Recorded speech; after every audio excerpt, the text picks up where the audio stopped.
اللهم لك الحمد أنت الله الملك الحق لا إله إلا أنت سبحانك وبحمدك أول لا شيء قبلك آخر لا شيء بعدك أنت العظيم أنت العظيم أنت العظيم الذي لا شريك لك أنت العزيز أنت العزيز الذي لا ند لك أنت القيوم أنت القيوم الذي لا شبيه لك سبحانك سبحانك سبحانك وبحمدك كل شيء هالك إلا وجهك سبحانك وبحمدك صاحب الملك والملكوت صاحب الكبرياء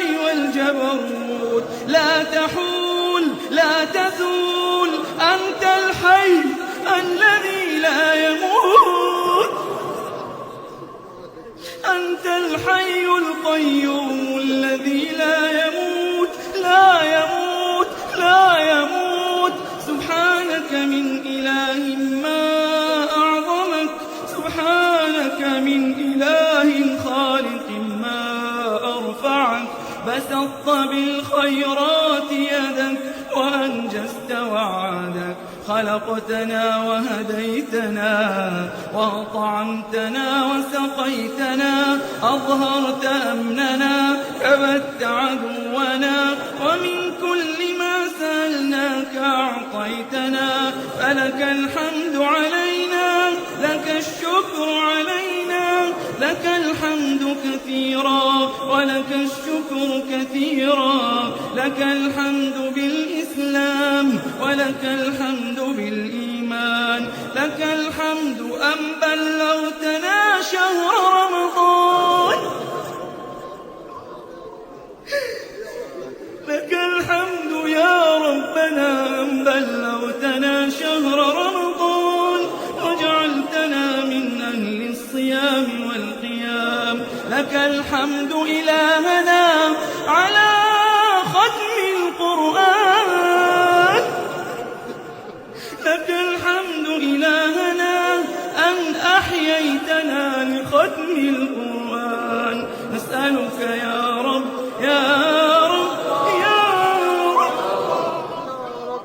نسألك يا رب بأحب الأسماء إليك الذي إذا دعيت به أجبت وإذا سئلت به أعطيت يا الله يا الله يا الله اللهم اجعل القرآن العظيم ربيع قلوبنا اللهم اجعله ربيع قلوبنا ونور صدورنا وذهاب همومنا وغمومنا اللهم من كان له هم أو غم اللهم ففرج همه في ختم القرآن اللهم يا حي يا قيوم من كان في هذا الجمع ومن أمن على هذا الدعاء يشكو من هم أو كرب أو حاجة اللهم فاقضها له اللهم فرج همه اللهم اقض دينه اللهم يسر أمره في ختم القرآن يا منان يا رحمن نسألك بكل اسم هو لك سميت به نفسك أو أنزلته في كتابك أو علمته أحدا من خلقك أو استأثرت به في علم الغيب عندك يا عالم الغيب يا عالم الغيب يا عالم الغيب اللهم اجعل القرآن العظيم سائقنا إلى جناتك اللهم اجعله سائقنا إلى جناتك اللهم اجعله شفيعنا اللهم اجعله واجعله حجيجنا يوم القيامة يوم القيامة. اللهم آنس به وحشتنا في القبور. اللهم آنس به وحشتنا اللهم آنس به وحشتنا في القبور. اللهم نور به قبورنا.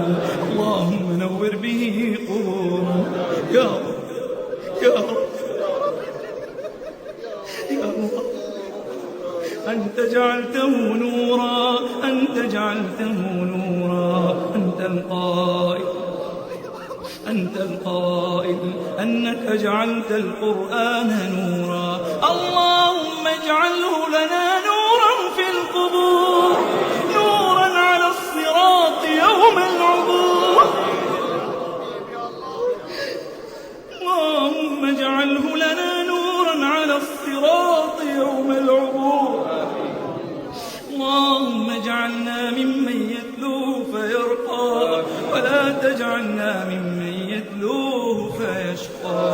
يا الله يا الله، اجعلنا ممن يحل حلاله ويحرم حرامه ويعمل بمحكمه ويؤمن بمتشابهه ويتلوه حق تلاوته.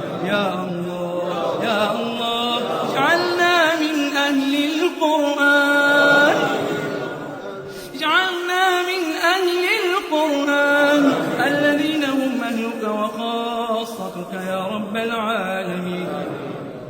إلهنا ومولانا، ندعوك في هذا المقام العظيم، ندعوك في هذا المقام العظيم في ختم القرآن.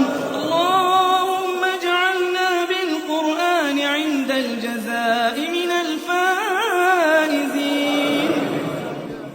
اللهم اجعلنا به عند النعماء من الشاكرين، وعند البلاء من الصابرين، وعند ختمه في هذه الليلة من الفائزين برحمتك يا أرحم الراحمين. لا إله إلا الله العظيم الحليم، لا إله إلا الله رب العرش الكريم، لا إله إلا الله الغفور الودود الرحيم.